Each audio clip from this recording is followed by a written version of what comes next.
Allopathy மருந்துகள் 10 ஆண்டுகளுக்கு மேலாக எடுக்கும் பொழுது அது லிவரையும் பாதிக்கும், கிட்னியும் பாதிக்கும். இது இல்லாமல் இயல்பாகவே பய உணர்வு இருக்கிறவங்களுக்கும் கிட்னி பாதிக்கிறதுக்கு வாய்ப்பு இருக்குது. 13 நாட்களில் அவருக்கு 7.2லிருந்து 5.5ஆக குறைந்திருக்கிறது. மொத்த கிரியாட்டினின் 1.7 குறைந்திருக்கிறது. இதை பற்றிய விவரத்தை அவரே கூறுவார். அதாவது லிவரும் கொஞ்சம் பாதிச்சிருந்தது, அவருடைய கால் பிளாடருடைய சுற்றுச்சுவர்கள் திக்காக இருந்தது. இது இல்லாமல் ஹெல்த்துக்கவே யூடியூப் சேனல் நேயர்களுக்கு பன்ருட்டி ஆரோக்கியம் ஹாஸ்பிட்டல் நிறுவனரும் மருத்துவருமான ஐயனாரின் அன்பு கலந்த வணக்கங்கள். இந்த பதிவிலே நாம் சிறுநீரக செயலிழப்பை பற்றி பார்க்க இருக்கின்றோம். போன மாதத்தில் நாம் சிறுநீரக செயலிழப்பு பற்றி போட்ட பதிவை 4 நாட்களில், அதாவது அந்த முழு பதிவையும் 20,000க்கும் மேற்பட்டவர்கள் பார்த்துருக்கின்றார்கள். அப்புறம் ஃபேஸ்புக் அது மாதிரிலாம் பார்த்தவங்க 1,00,000க்கு மேலே.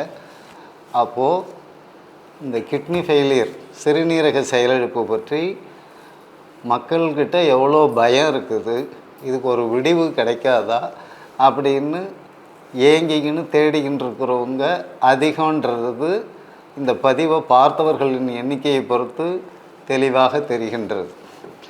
சரி, சிறுநீரக செயலிழப்பு எப்படி ஏற்பட்டிருந்தாலும் சரி, நான் இதை பற்றி விரிவாக பேச போகிறதில்லை. நம்மக்கிட்ட சரியானவர் பின்னாடி அவருடைய அனுபவத்தை இங்கே சொல்ல இருக்கிறார். இப்போ நம்ம ஹாஸ்பிட்டலில் தங்கி அவர் வைத்தியம் மருத்துவம் பார்த்துக்கிட்டு இருக்கார். சிறுநீரக புகைப்பிடிச்சோ, மது அருந்தியோ, இல்லை விஷக்கடி தீண்டியோ, இல்லை பக்கவாதம், இரத்த அழுத்தம், ஹை பிபி, சுகர், சர்க்கரை வியாதி, இதுக்கெல்லாம் ஒரு 10 வருஷத்துக்கு மேலே, இதயம், எந்த ஒரு வியாதியாக இருந்தாலும் அலோபதி மருந்துகள் 10 ஆண்டுகளுக்கு மேலாக எடுக்கும் பொழுது அது லிவரையும் பாதிக்கும், கிட்னியும் பாதிக்கும். இப்படி எடுத்தே கிட்னி பாதித்தவங்க தான் இப்போ பாதி பேருக்கு மேலே அதிகம். ரெண்டாவது பய உணர்வு. இயல்பாகவே கிட்னி பாதிச்சிடுதுன்னா எவ்வளோ தைரியசாலியாக இருந்தாலும் அவங்களுக்கு பய உணர்வு வந்துடும். இது இல்லாமல் இயல்பாகவே பய உணர்வு இருக்கிறவங்களுக்கும் கிட்னி பாதிக்கிறதுக்கு வாய்ப்பு இருக்குது. சரி, இதில் எந்த வகையில் உங்களுக்கு கிட்னி பாதிச்சிருந்தாலும் கிரியாட்டினின் 7க்குள் இருப்பவர்கள், 60 வயதுக்குள் இருப்பவர்கள் நம்பிக்கையோடு எங்களிடம் வந்து சிகிச்சை பெற்று 1 மாதம் தங்கி இங்கே சிகிச்சை பெற்றீர்களே ஆனால் கண்டிப்பாக உங்களுடைய அளவு என்ன இருக்கிறதோ அதை பாதி அளவாக குறைத்து அனுப்புவோம். திரும்பவும் நினைவுபடுத்துகிறேன், கிரியாட்டினின் 7க்குள் இருக்க வேண்டும், வயது 60க்குள் இருக்க வேண்டும். நிச்சயமாக உங்களை குணப்படுத்தி கொடுப்போம். உறுதியும் அளிக்கிறேன், நம்பிக்கையோடு வந்து சிகிச்சை பெற்று நலமாகி செல்லலாம். அடுத்து நம்மிடம் சிகிச்சை பெற்றவர் அவருடைய அனுபவத்தை, அவருடைய குணமான அந்த திருப்தியை தங்களிடம் வெளிப்படுத்துவார். இப்பொழுது ராணிப்பேட்டை மாவட்டத்திலிருந்து, அதாவது பன்ருட்டியிலிருந்து 205 கிலோமீட்டர் தூரத்தில் உள்ள ராணிப்பேட்டை மாவட்டத்திலிருந்து இளங்கோவன் என்பவர் நம்ம மருத்துவமனையில் தங்கி சிகிச்சை பெற்று வருகிறார். அவருக்கு வரும்பொழுது ஆரம்ப நிலையில் 7.2 கிரியாட்டினின் இருந்தது. நான் பதிவிலே சொல்லியிருக்கிறேன் 7க்குள் இருப்பவர்கள் என்று. இப்பொழுதும் அதையே திரும்ப உங்களுக்கு நினைவுபடுத்தி விடுகிறேன்.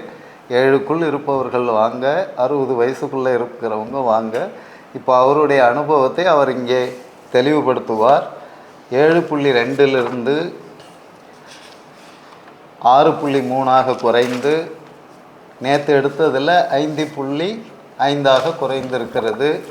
இவர் சென்ற மாதம் 23/5 தான் நம்ம மருத்துவமனையில் தங்கி சிகிச்சை எடுத்துக்கொண்டார். நேற்று 5/6 நம்ம டெஸ்ட் எடுத்து பார்க்கும் பொழுது அவருக்கு 5.5 இந்த அளவுக்கு குறைந்திருக்கிறது. 13 நாட்களில் அவருக்கு 7.2லிருந்து 5.5ஆக குறைந்திருக்கிறது. மொத்த கிரியாட்டினின் 1.7 குறைந்திருக்கிறது. இதை பற்றிய விவரத்தை அவரே கூறுவார். ஐயா வணக்கங்க. நான் ராணிப்பேட்டை மாவட்டம் சோலையூர்லேருந்து வரேன். எனக்கு வந்து ராணிப்பேட்டை ஹாஸ்பிட்டலேருந்து ட்ரீட்மெண்ட்டுக்கு ஃபஸ்ட்டு போயிருந்தேன். அங்கே வந்து கிரெடிட் அதில் வந்து 7.5 சொல்லியிருந்தாருங்க. சித்த மருத்துவம் எங்கன்னா பண்ணலாமா அப்படின்னு யோசனை பார்த்துருக்கும்போது இவருடைய இது வந்தது. அதை பார்த்து அன்றைக்கி 1/2 மணி நேரத்தில் முடிவு பண்ணி அங்கேருந்து இங்கே வந்தேன். அன்றைக்கி நைட்டே காலையில் 23ஆந்தேதி காலையில் இங்கே வந்து அட்மிட் ஆனேன். அன்றைக்கி வந்து ஒரு நாள் ரொம்ப சோர்வாக இருந்தது, அதிகபட்ச சோர்வாக இருந்தது. அன்றைக்கி மறுநாள் வந்து ஓரளவுக்கு பரவாயில்ல. அன்றைக்கி மறுநாள் வந்து ஒன்றும் தெளிவாயிட்டேன். 3ஆவது நாள் டெஸ்ட் எடுத்து பார்க்கும்போது 6.3 பதிவானது. அப்போ எனக்கு மன நிம்மதி வந்தது. அதுக்கப்புறம் இடையில வந்து ஒரு முறை இது எடுத்தோம், ஸ்கேன் எடுத்து பார்த்தோம். ஸ்கேன் எடுத்தால் கல் இருக்கா அப்படின்னாங்க. அதுக்கப்புறம் 5ஆந்தேதி மறுபடியும் ரத்த டெஸ்ட் எடுத்தாங்க. அதில் வந்து எனக்கு 5.2 வந்தது. அதுக்கப்புறம் இப்போ வந்து உடம்பு நிலைமை ரொம்ப நல்லா இருக்குது. இப்போ எப்படி இல்லை, இப்போ நல்லா வந்து நடக்கிறேன், நல்லா சாப்பிட்றேன், தெளிவாக இருக்குது உடம்பு. இப்போ இன்னொரு 1 மாதம் தங்கினேன், சுத்தமாக கிளியர் ஆகிடுன்னு சொல்லியிருக்காங்க. எனக்கு அந்த நம்பிக்கை வந்திருக்கு. வணக்கம், என் பேர் கலையரசி. நாங்கள் ராணிப்பேட்டையில் வந்து வரோம். இவர் என்னுடைய ஹஸ்பண்டு தான். போன மாதம் வந்து அவருக்கு உடம்பு முடியல, டயர்டாக இருக்குது, மூச்சு வாங்குற மாதிரி இருக்குது. நாங்கள் பயிர் வேலை செய்கிறவங்க தான், அதனால டயர்டாக இருக்குது, வேலை செய்ய முடியல அப்படின்னாரு.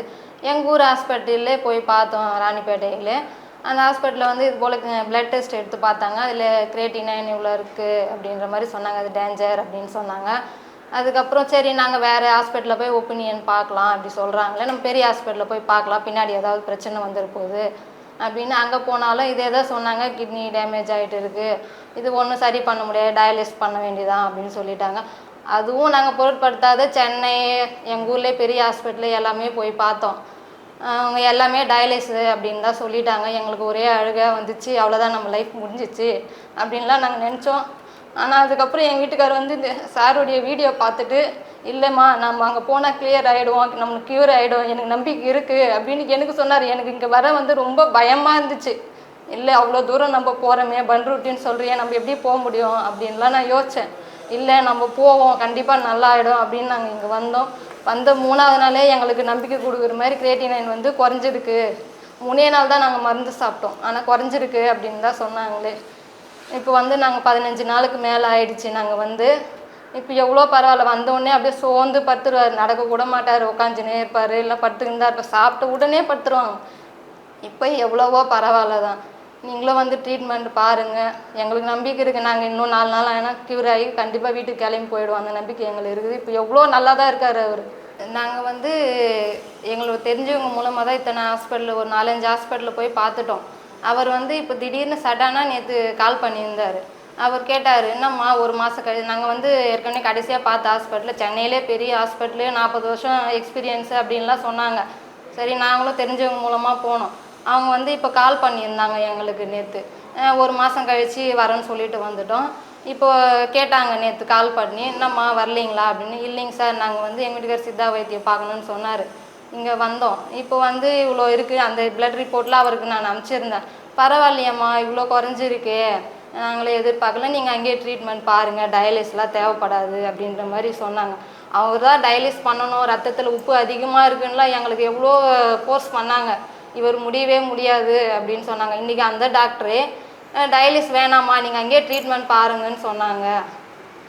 பரவாயில்ல அப்படின்னு தான் சொன்னார் எங்கள் டாக்டர். எங்களுக்கும் ரொம்ப சந்தோஷமாக இருந்துச்சு. சற்று முன்பு கிட்னி பேஷண்ட்டாக இருந்து இங்கே சிகிச்சை பெற்று கொண்டிருக்கிற இளங்கோவன் அவருடைய அனுபவத்தை தங்களிடம் பகிர்ந்து கொண்டார். இப்பொழுது சென்னையிலிருந்து சத்தியசீலன் என்பவர் 73 வயசு அவருக்கு. 10.5 கிரியாட்டினின் ஒரு 28 நாட்கள் இங்கே தங்கி எம்மிடம் சிகிச்சை பெற்று 5.1 குறைத்து கொண்டு சென்றுள்ளார்.